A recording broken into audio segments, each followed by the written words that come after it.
let's dive into my top 4 features that we have with StudioOne version 7. Hi, my name is Marcus Huskins, and welcome to the video. So, StudioOne has launched. Tell you what else has launched as well. I just launched my first premium mixing course available on Marcus Huskins Music. Available here. Shameless plug. I know, you'll get over it. Let's dive into my top 4 features that we have with StudioOne version 7. Starting off with tempo detection. Now, I'm going to toggle over to a song. I was hired a couple months ago to actually tempo map a bunch of different songs by Rick Nakvi. He was doing a reunion tour with his band, and they had basically had a bunch of songs that they had recorded to tape and they were transferred over digitally. This is an example of the exact session that I tempo mapped. Let's have a quick listen.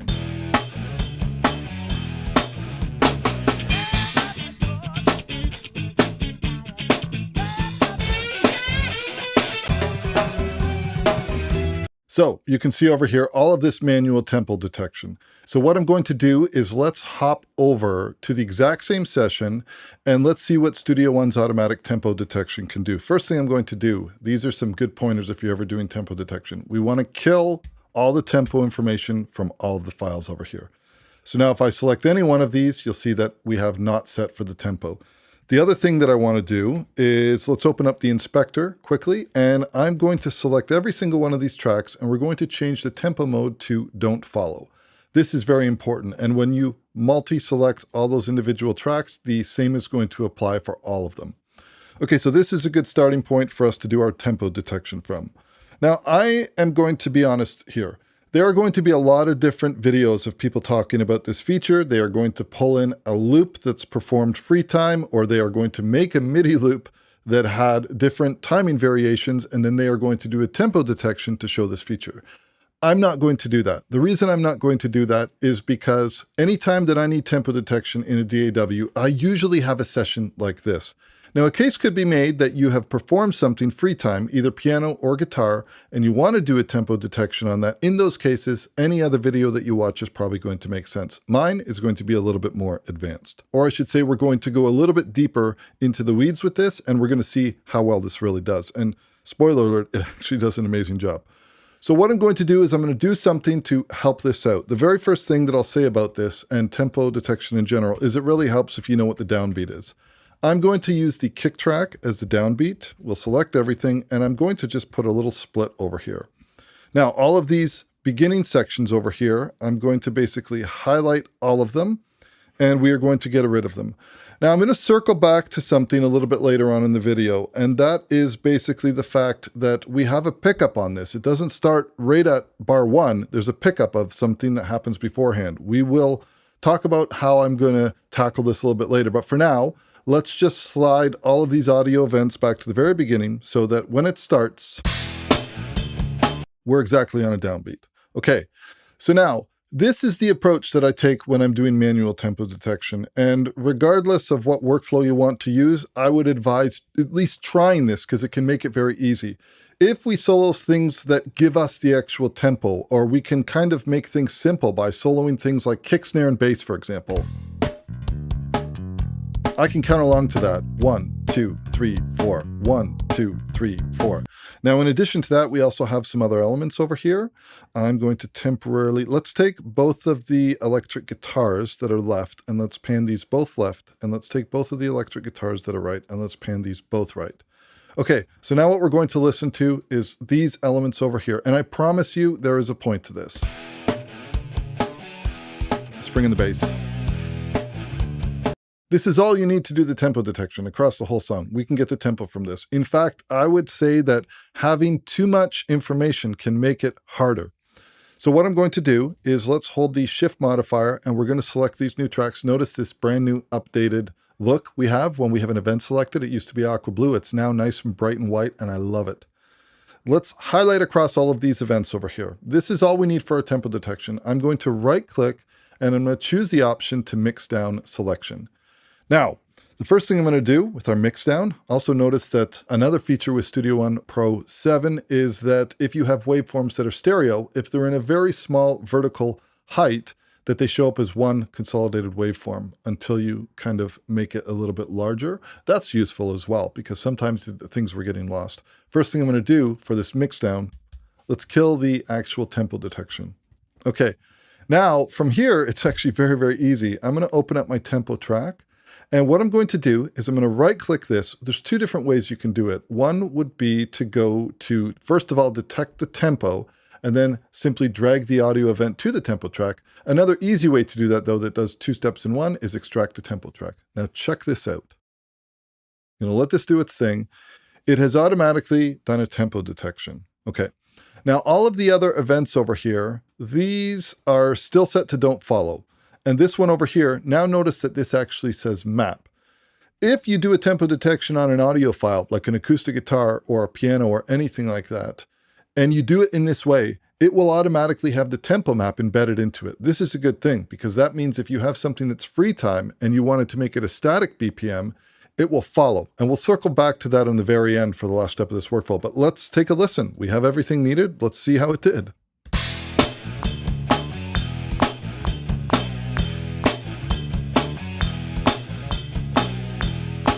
So far, it's perfect. Okay, let's go to another spot, just to further on down the song.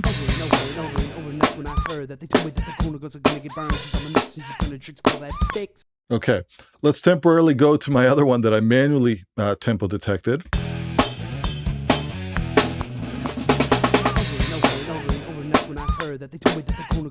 Okay, so I mean, it's done it. It's done a great job. Now, is this going to sound exactly like the same one that I manually tempo detected? I don't know, but anytime I go to a downbeat,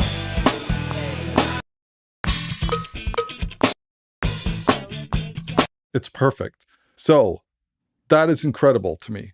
Now, as I mentioned, there was something that I want to talk about, and that is with respect to the downbeats. When you're tempo detecting, one of the hardest things to do, or not really the hardest thing to do, how do I explain this properly? You really need to know where your downbeat starts, but if you have a pickup or something, you have to have a way of taking care of that. And that was my biggest issue with tempo detection using Melodyne. Not trying to throw shade at Melodyne. Melodyne's amazing, but I never liked it because it was too hard for me to edit after the fact. I couldn't really manipulate it in an easy way. With these files over here, I'm going to just mute the mix down because we don't need that anymore. But with these files over here, basically what we did is, remember that we found the downbeat of the kick drum, but there was actually a little bit happening before. So it's actually really, really easy to fix this. What I'm going to do is just kind of make note of a BPM. Let's call it 133. Now what I'm going to do is I'm going to select all of the tempo detection points for everything, all the way back to the very beginning. And I'm going to use Command-C, and we're going to copy this. So now what I'm going to do is I'm going to delete everything. And now I'm going to enter 133. So now what this means is that our starting is going to be generally in the right position.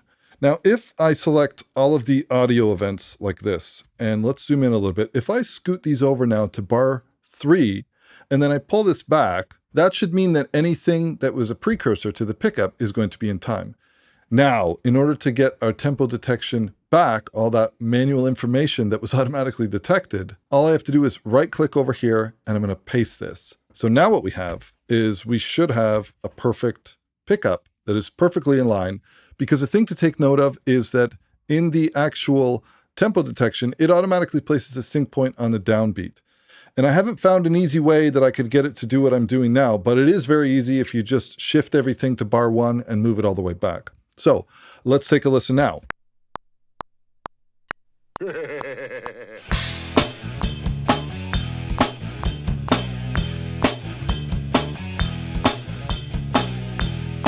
Okay, I'm really happy with that. I'm not really happy because I actually did get a lot of work for doing manual tempo detection, but either way, this is a really, really great option that we now have available.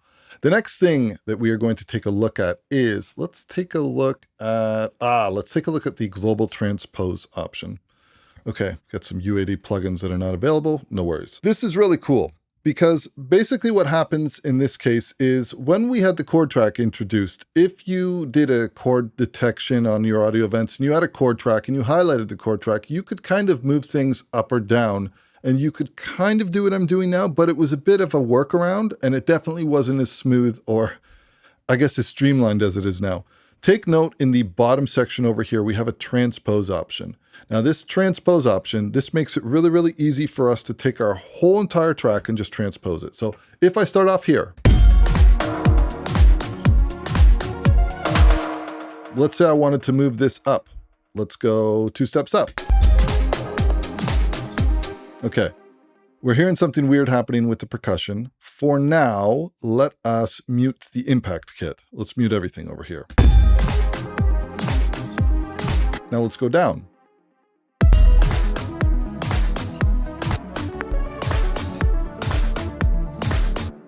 So we are on the fly able to transpose our whole entire song. Now, this will work even if you don't have the chord track instantiated for everything. I do have it, but it'll work even if you don't. A couple things I want to make mention of really quickly, though. Let's temporarily move this back to 0. You'll notice that in the cases where you're working with drum samplers, so for example, in Impact, let's open this up over here. Impact used to be Impact XT. Now we're back to just Impact. If you take a look at this, the pads are mapped out to very specific MIDI notes. So transposing it in this case would not really make sense. That's why you have this option to follow the global transpose. And we can actually disable this on the tracks where we don't want this to happen. So now that I've disabled this, if I bring these back in now, let's actually solo all of these out. Okay, now let's do the same transpose. We'll go up 5. Nothing happened. If I enable this, it obviously sounds a bit crazy because we don't want our drums to be transposed. So we have the option to disable this. Same thing could be said for this over here. I don't want my actual beat to be transposed. So if I disable this option, so on a case-by-case basis, we have the ability to choose in the actual inspector whether we want the follow global transpose options to be respected. So that is very useful. Okay. So now, once you've done this, you may say to yourself, okay, well, what happens if I wanted to make this the new starting point of my song? At which point we do have an option where we can freeze our global transpose. But I think it's worth just basically going through really, really quickly and taking a look at which tracks you might want that to happen. So for example, the bass drops. Let's take our click off. Okay, if I take this off, notice that on some of these sub-hits, we're actually having like an octave swell as it drops. In these cases, it might actually make sense to leave this on. For something like this, which is a riser, maybe, maybe not. So you're just going to make choices based on what you want to do. Now, I'm going to bring this back to something a little bit more reasonable. So maybe let's go to like something like 2, for example. And if we take a look at the synth, take a look at the synth over here. If you decide that you have found a new starting point, which you want to change the key of everything, it's very easy to simply right-click, and then we can freeze the global transposition. Keep your eye on these MIDI notes when I do this. Keep your eye on what happens. Notice that all of the MIDI was basically manually selected and moved up however many steps up or however many steps down that you wanted to. And now this becomes our new starting point. If you have any chord tracks that they were analyzed, that these are now playing in the proper key.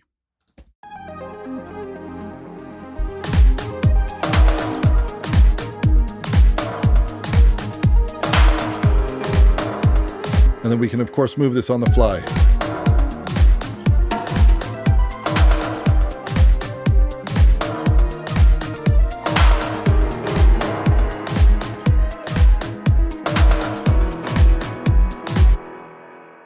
I think this is a really useful feature, whether you're in the production stage or maybe you're tracking. I wouldn't necessarily say that I would use this at the end of a mix, decide to change my key by like, a whole step or 4 steps or something like that.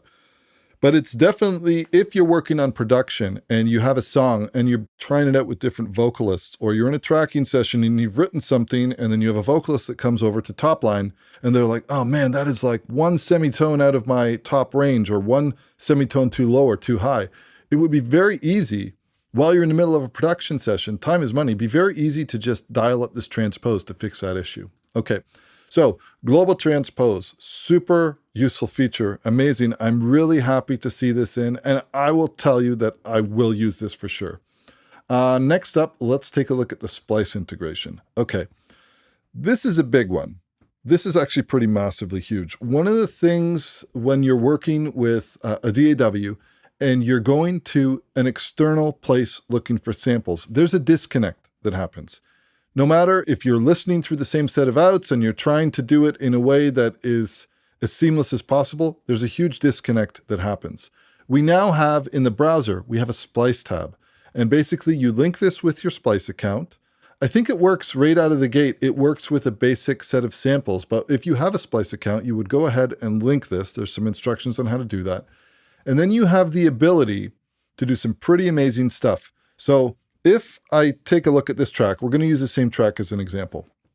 What I'm going to do is I'm going to isolate some of these elements, and let's potentially do something like this. So if I hold down the Shift key, I'm going to make a selection across these files. Now, if I was to press play,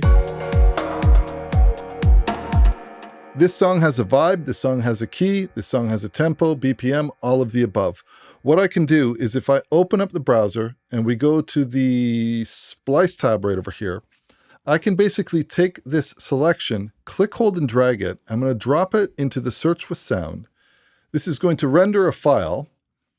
And then basically what's going to happen is that this is going to analyze and it's going to find samples, loops, and files just in general that fit the vibe of your song, that fit the tempo, BPM, key, things like that. Because keep in mind, it now has this reference file in. And this is now what's being used as a search criteria. Now, we also have some basic things over here, like, for example, if I wanted to go with drums, and I could choose the actual genre. So let's go with house, and then I could choose grooves. This is now going to populate a bunch of different choices for me.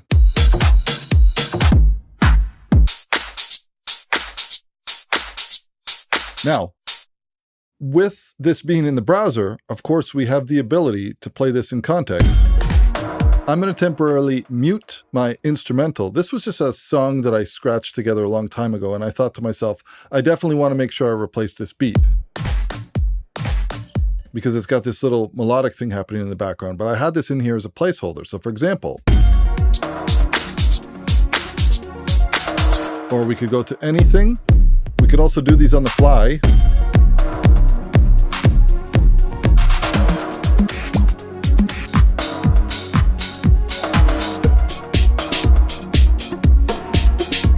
Okay, so let's say that I'm happy with this. All I have to do is just click, hold, and drag it, and then I could drag this in anywhere, and you'll see we automatically have our download transfer that's happening in real time. Let's close this. And this file is immediately ready for playback. And then, of course, we can use our basic tools we're used to in StudioOne.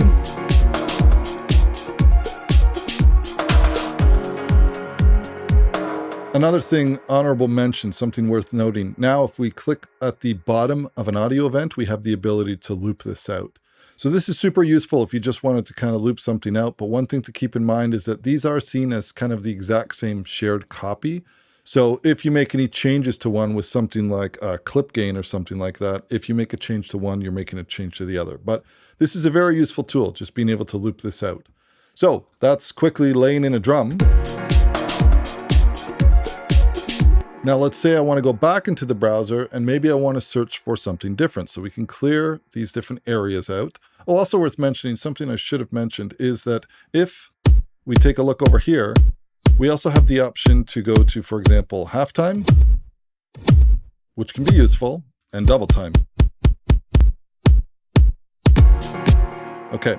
Now, let's temporarily go to something different. So I'm going to deselect the drums and let's choose now vocals. And for the genre, we could do pop, we could do EDM. Let's do EDM and see what happens, okay? And the idea here is that this is based upon this reference that we dragged and dropped in. And now I can addition different vocals. Okay, so right away, pretty much you're going to have a really awesome time with this because it's choosing things that work. So I could just click, hold, and drag. We'll drag in the sample right over here. This is going to do that automatic transfer. Downloads very, very quick. And then in this case, very easy to bring this into our session. And then you could do something creative, like maybe we want to filter the high end off of this. You could edit this to your heart's content, anything that you want to do. Maybe we'll do one more example. Like maybe we'll look for something like some drums, but for the instrument, maybe we'll go with, maybe we'll either perks or hats. Let's try perks, and we'll click close. Okay. Okay, I like that. That's cool. You can also adjust our browser volume over here.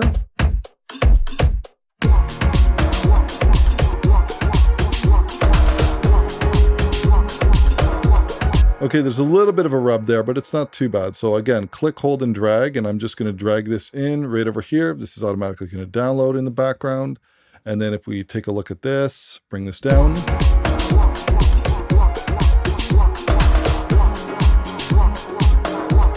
So this to me is incredible. We have the ability to go through one-shots, different loops. We can choose our instrument. We can clear our filters. It's super, super easy to work this way. And this honestly is probably the most connected that I've ever felt to being able to work in real time. Well, let me rephrase that. If we take a look at the browser in the Studio One, and we're going through some of the Studio One loops, of course we know that we have different loops that we can play, and that all of those loops will play in time with our session and everything like that. But this is completely different because we're looking at external samples. Now, you can clear all your filters, the basics in terms of what we love Splice for, choosing your genres, choosing your instruments and everything like that, that is all available. But it is just a whole entire different approach to producing when you have this integration that is built directly into the browser. And I'm sure that a lot of people who are sample-based producers, beat makers who are working in Studio One, I'm sure you're going to see some great content and video tutorials from those particular users on how they're using this. I'm just scratching the surface of it. Next up, let's take a look at, so we've covered tempo map, we've covered the transpose, the splice integration. Next up, let's take a look at the stem separation. Okay, I have a song over here. These are the actual stems that I printed for the producer. Anytime I do a song, anytime I do a mix, they usually want songs in case they need to do a stripped down gig or a festival or anything like that. They always ask for some basic stems. Let's take a quick listen. No te equivoques conmigo, que ya no somos ni amigos, y ya yo no he hecho...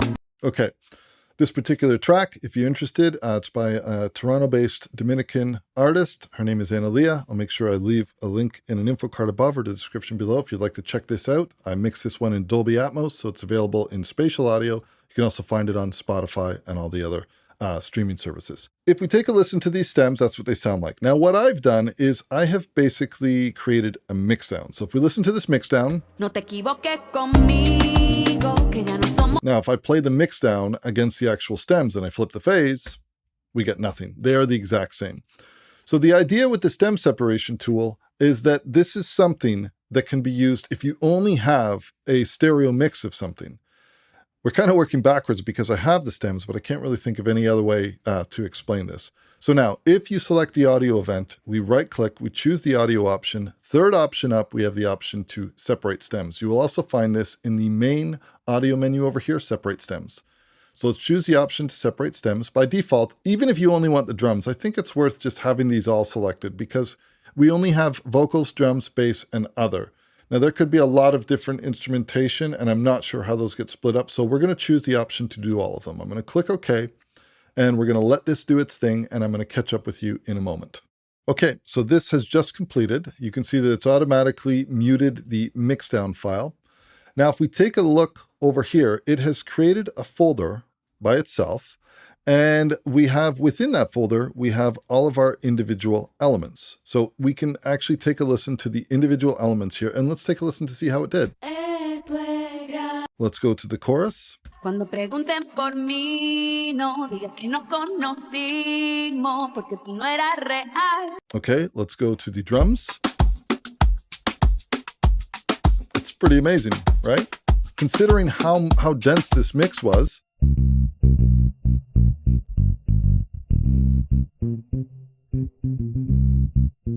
Okay, and let's go to the other. We have like our reverb decays, we have guitars, we have percussion and stuff like that.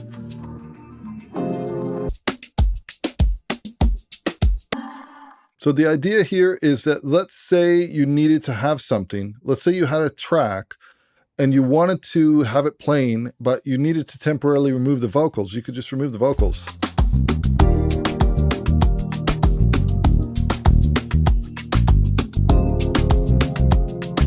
Having the ability to do this directly from within the DAW, it's pretty amazing. If you wanted to extract something like just the drums, you can do that pretty quickly. So that makes working with loop-based content a little bit more easy. Maybe in the case like I was talking about in a previous example where I did have a drum loop, but it had this melodic element, and I didn't really want to have that. Previous to having this type of workflow available from within a DAW, I would have pretty much have been married to that particular loop. But with the stem extraction, there might be a case that I could actually do a stem extraction and then find a way to grab that and maybe mute it or bring it down or something like that, and basically remix the stems and let them play back slightly differently. So this, by all means, is not all the features available from within StudioOne Pro 7. We get a new name, StudioOne Pro 7. There are some pretty cool features in terms of being able to have a different view, kind of like an Ableton style thing for launching clips and different ways that we can arrange things with the arranger track, dragging back and forth, which is pretty amazing. That being said, don't quite have the bandwidth to cover that at the moment, but I did want to get out my top 4 features because for me, these features are amazing, especially things like the tempo detection. Absolutely unbelievable. So that is it from me. If you enjoyed this content, please consider hitting the subscribe button, clicking the bell notification so you can be made aware as new content becomes available. My name is Marcus Huskins, and I will catch you in the next video. Cheers.